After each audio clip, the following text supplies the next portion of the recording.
Hello friends, welcome to Bava's cooking. வாங்க நம்ம இன்றைக்கி சிம்பிள் அண்ட் ஈஸியான பிரேக்ஃபாஸ்ட் சேமியா உப்புமா எப்படி செய்கிறதுன்னு பார்த்துடலாமா? ஸ்டவ் ஆன் பண்ணி கடாயை வச்சுக்கோங்க. 2 டேபிள் ஸ்பூன் எண்ணெய் விட்டுக்கோங்க. எண்ணெய் சூடானதுக்கப்புறமா கடுகு, உளுந்தம் பருப்பு, கடலைப்பருப்பு எல்லாம் போட்டு பொரிஞ்சதுக்கப்புறமா நம்ம நீல வாக்கில் நறுக்கி வச்சு வெங்காயத்தை ஆட் பண்ணிக்கோங்க. கூடவே உங்கள் காரத்துக்கு ஏற்ற மாதிரி பச்சை மிளகாய், ஒரு கொத்து கருவேப்பிலை, கொஞ்சமாக உப்பு போட்டு வெங்காயத்தை வதக்கி விட்டுக்கோங்க.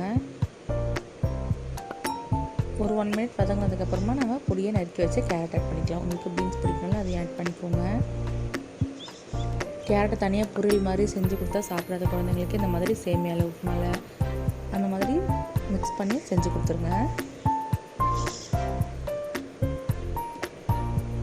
கேரட்டை கொஞ்ச நேரம் வதக்கிட்டு தட்டை போட்டு மூடி வச்சுக்கலாம். கொஞ்ச நேரம் வெந்து வரட்டும்.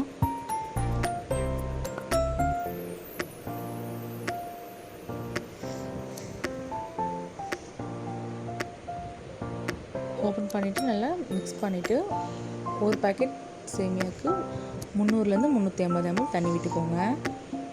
நான் இன்றைக்கி சுவை பிராண்ட்லேருந்து எடுத்துருக்கேன்.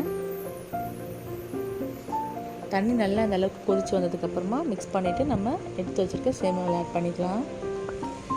ஆட் பண்ணி நல்லா மிக்ஸ் பண்ணி விட்டுக்கோங்க. அடியோடு கிளறி விட்டுக்கோங்க.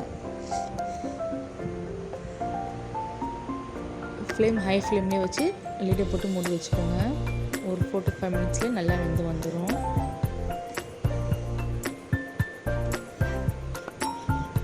நான் வறுத்த சேமியா எடுத்துக்கிறதுனால நான் அப்படியே ஆட் பண்ணிட்டேன்.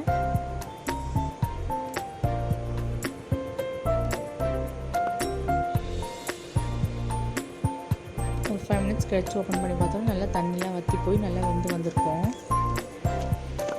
நல்லா அடியோடு கிளறிட்டுக்கோங்க. மேலே ஒரு கைப்பிடி அளவு பொதியாக நறுக்குன்னு கொத்தமல்லி ஆட் பண்ணி மிக்ஸ் பண்ணிவிட்டு ஸ்டவ் ஆஃப் பண்ணிடுங்க. சூடான தேங்காய் சட்னி கூட வச்சு சாப்பிடுங்க. சூப்பராக இருக்கும். இதே மாதிரி நீங்களும் ட்ரை பண்ணி பாருங்கள். ட்ரை பண்ணி பார்த்துட்டு எப்படி வந்துச்சுன்றதை கமெண்ட்ஸில் சொல்லுங்கள். யாருக்கெல்லாம் சேமியா பிடிக்குன்றதை கமெண்ட்ஸில் சொல்லுங்கள். தேங்க்ஸ் ஃபார் வாட்சிங்.